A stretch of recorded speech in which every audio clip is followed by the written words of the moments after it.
This one's gonna get troublesome. I already know what's gonna go down. Look at, no particular reason, just because this is what I've chosen to do today. Would you mind identifying, please?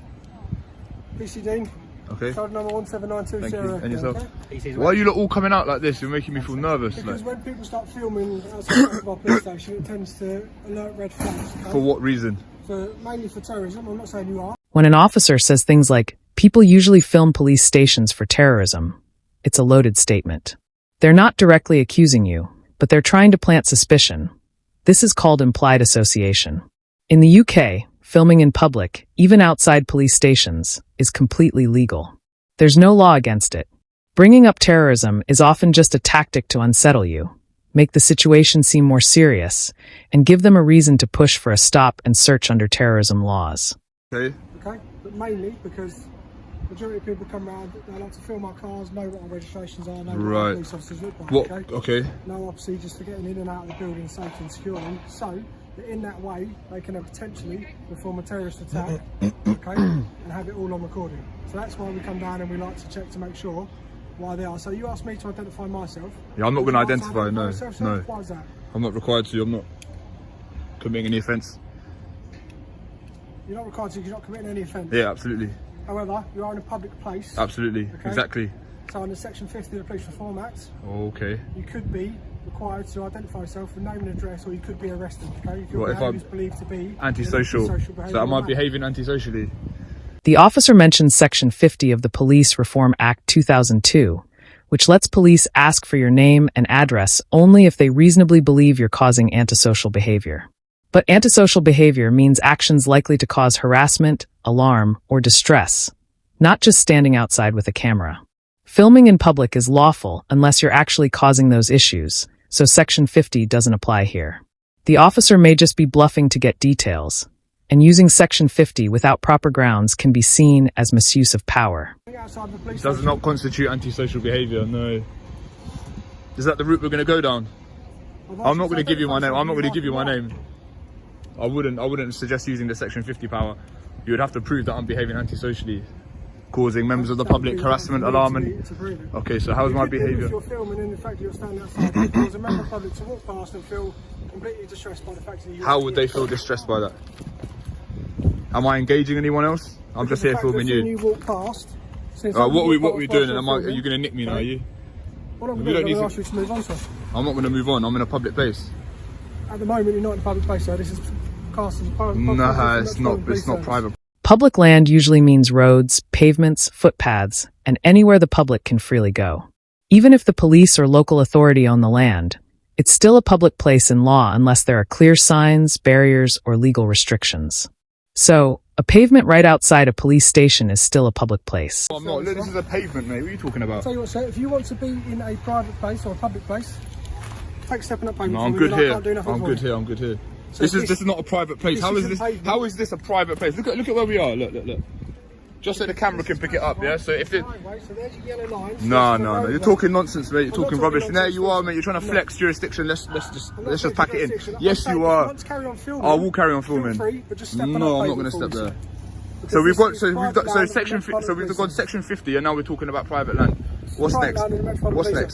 So I'm correct in what I'm telling you. No, you're just flexing unnecessarily. Yes, you are. Flex unnecessarily. You're not an issue to me. 179. All right, I'm not an issue. No worries. You are not an issue to me. Good. I have no reason to flex to you. Good. You are not that much of an issue. Good. Then there should be no reason. There should be no concerns about me filming. Then if that's the case. Well, generally there is concerns. Well, you just said that I'm not an issue to you. You're not an issue for me to flex. That means I'm not bothered by you. You're not big, high and mighty, okay? Okay. It's not about me, it's about you. This is about your ego, not about mine.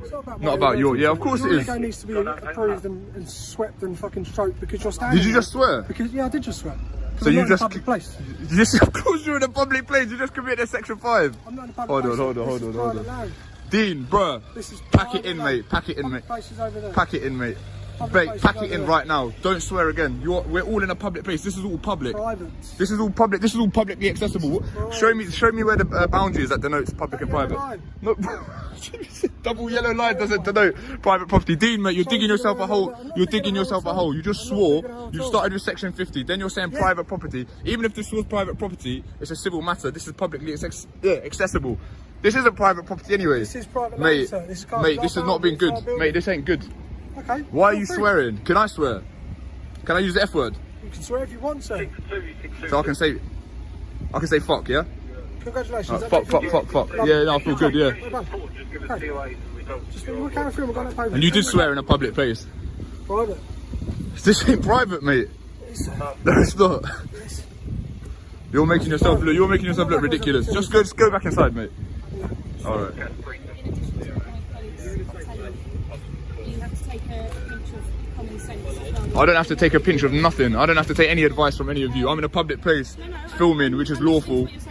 And you've tried to threaten me.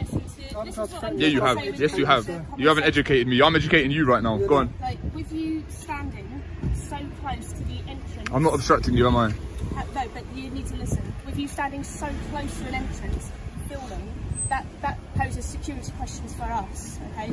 There are people who wish to do the police harm. Okay, I'm not one of those. Okay, but we don't know that, do we? Well, you have to go based on what you do know. You haven't identified yourself, so I don't need to. treat you as an unknown risk, so we don't know... Why am I a risk? This is a camera. Because you... The term unknown risk is not a legal standard and is dangerous to use. Police can only act on reasonable suspicion of actual wrongdoing or threat, not just uncertainty. Calling everyone an unknown risk blurs the line between lawful policing and arbitrary suspicion, and it undermines basic human rights. Unknown risk. Common sense. Based on what? If an old granny was filming here, would she be an unknown risk? You're not letting me finish, so that you can't understand my point. Okay. By you standing here, common sense would dictate that poses a security risk.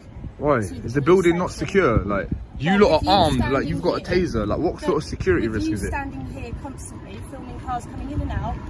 Marked cars that are paid for by the taxpayer. I've got every right to film them. Right next to where gate opens in and out.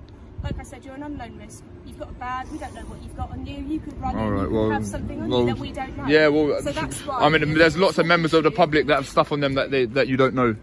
I know, but they're not. Are they all unknown risks as well? Yeah, well, I can be here. Everyone's an unknown risk. Everyone's an unknown risk. We don't live in a police state where everyone's an unknown risk and you're constantly doing surveillance. What sort of you lot have been brainwashed or something? I'm just a member of the public. Chill out. We're not all unknown risks. What are they teaching you in training? Unknown risk. Is this a police state? Do you have to spy on each other? All like, we all have to like snitch on each other? What's going on here? Like, what is going on here? So we have to manage risk. So we always have to manage risk, and that's why we have to do unknown risk and known risk. So anything that we don't know is unknown to us, so we have to treat it with an element of caution. Okay. Yeah? That's fair to say, isn't it? Okay, that's a common sense approach to this. And because we don't know you, you've not identified yourself with us, we don't know the risks that you pose. Would you identify yourself? Yeah, I'm PC Cook, okay. 1654. Sure. Yeah? And I'm just talking to you like I would to anybody else. Alright. And that's the point I'm trying to impress to you today, sir, that's all. Okay, now what? Well, like my colleague said, because we don't know you, we don't know the risks, we are going to just ask you to move on to the public point. This is public here. I guarantee you 100% this is public here. But with your proximity, and even if it was private, this is publicly accessible. Look. Just for some context, right? He's saying this yellow line denotes where it's public, where it's private. So how could this possibly be private property? Even let's say hypothetically it was private property, yeah? Who owns this property? Does the Met Police own this property, or would they hypothetically lease the property? Owns this property. No, they don't. Okay, right. So who pays for the council? How's the council funded? I'm pretty sure this is leased anyway. I'm pretty sure the Met don't own this. This was gifted to us. So you know that for a fact, do you? Well, you got flowers on your radio. Why not? I'm asking why. If you went into a shop and they had a counter with no barriers either side, you would know that that shop's not paid for by the taxpayer. No, but behind that kiosk area, even though you can access it, is an inaccessible point. That's another common sense approach.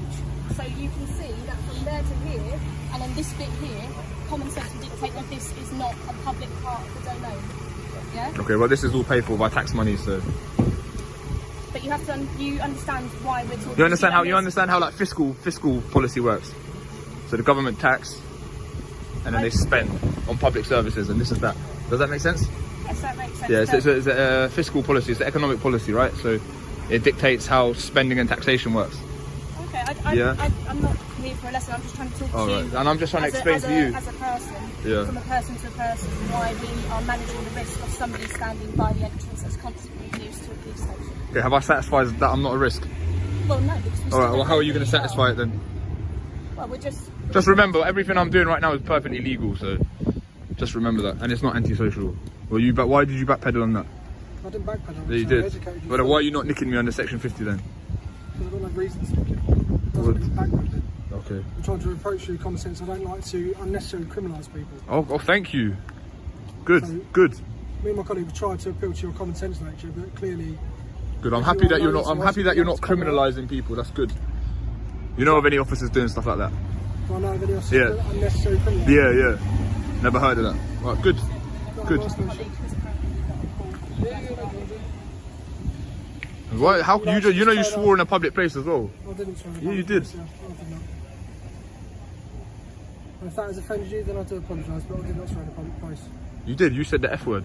I've got it on I'm camera. not in, I swore, but I'm not in a public place. All right. If you say so. Okay. Right, we done? Yeah, you go about your day. All right, you're dismissed. You're dismissed. Go away. In this video, the auditor was just filming outside a police station, which is perfectly legal in a public space. Still, the officers threatened him with laws like Section 50 of the Police Reform Act, trying to force him to give his details without any valid reason. They even claimed the area wasn't public land and treated him like a threat, which wasn't true. The auditor stayed calm while the officers overstepped, swore, and acted unprofessionally. This shows how police can misuse their powers to intimidate someone simply exercising their rights. Know your rights. Don't be pressured without cause. Thanks for watching. Don't forget to like, comment, and subscribe for more audits breaking down police powers. Stay safe, and I'll see you in the next one. Peace.